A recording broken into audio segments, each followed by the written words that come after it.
Bonjour à tous, merci d'avoir cliqué sur la vidéo. Alors je sais, je suis vraiment très en retard. On va dire que le mois de janvier c'était un mois d'essai et que 2025 commence en février. Cette vidéo ça va être un peu la rétrospective de comment je vois ma nouvelle année, donc qui vient tout juste de commencer, entre autres mes projets, mes moods, etc.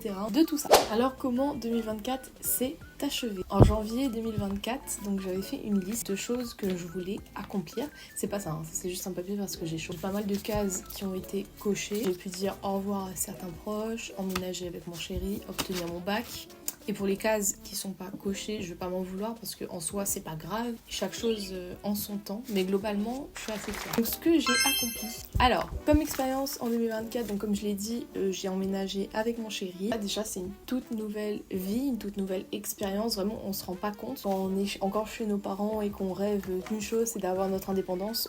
En tout cas maintenant on a un chez nous, franchement on le vit bien. Après je sais que c'est différent suivant les personnes, mais voilà. Je me suis inscrite à la fac. Donc en juin, résultat des vœux Parcoursup, mon premier choix de médecine a été accepté. Là pareil, nouvelle vie, nouveau rythme de travail, donc c'est un monde...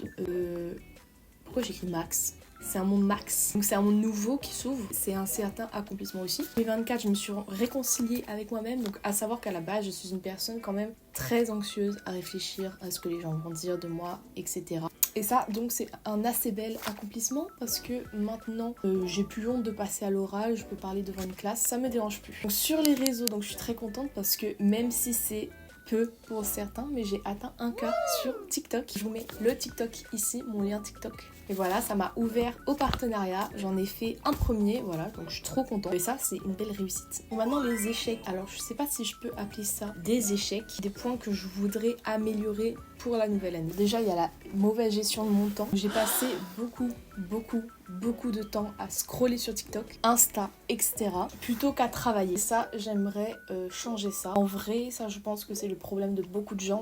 J'aimerais passer du temps à faire quelque chose, genre une activité ou quoi, plutôt que passer sur les réseaux. Pareil, il m'est arrivé d'avoir un gros manque de motivation au niveau de mes études et ça aussi, j'aimerais le corriger. En tout cas, voilà, tout au long de l'année, que ce soit du bon ou du mauvais, j'ai eu la chance d'être accompagnée, entourée. Vraiment, j'ai des proches en or. Je les remercie d'être là. Donc bref, en tout cas voilà, 2025, nouvelle année. On commence avec plein de projets en tête. Je me vois très motivée pour cette nouvelle année. Je sais qu'il y a quelque chose qui risque de me freiner et qui pour beaucoup manque. C'est le temps. Je sais pas si j'aurai le temps de tout réaliser en seulement un an, mais je vais essayer d'accomplir le maximum de choses. Et en vrai, c'est pas grave si j'arrive pas à réussir les objectifs auxquels je me tiens. Donc je vous présente ma liste des choses que j'aimerais accomplir en 2025. Numéro 1, reprendre plus sérieusement les réseaux sociaux. Donc ça je le dis tous les ans, mais comme beaucoup, projet TikTok, Insta, on va se lancer là. Allez, c'est parti, c'est le moment. Il faut que ça perce parce que là... Numéro 2, me lancer plus sérieusement dans la musique. J'ai toujours baigné dedans, j'en fais machin, mais cette année, j'aimerais beaucoup m'y investir. J'aimerais faire 2-3 petits projets, voilà. Numéro 3, passer mon permis. J'ai pas besoin d'argumenter, hein, bref, j'ai 18 ans, bientôt 19.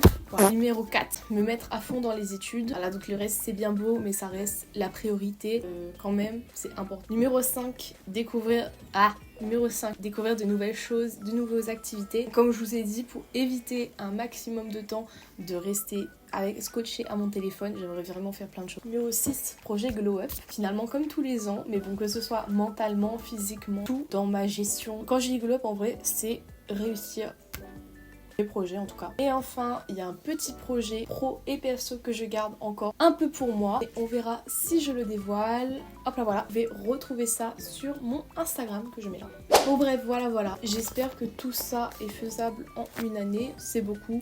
Mais bon, je reste motivée. Et en attendant, je vous propose de vous abonner, de me dire en commentaire ce que vous en pensez. Et si vous aussi, vous avez des nouvelles résolutions, des projets, je sais pas comment appeler ça, j'aime pas trop le terme de nouvelles résolutions parce que je sais pas si elles doivent être résolues. En tout cas, à très vite. Merci d'avoir regardé la vidéo.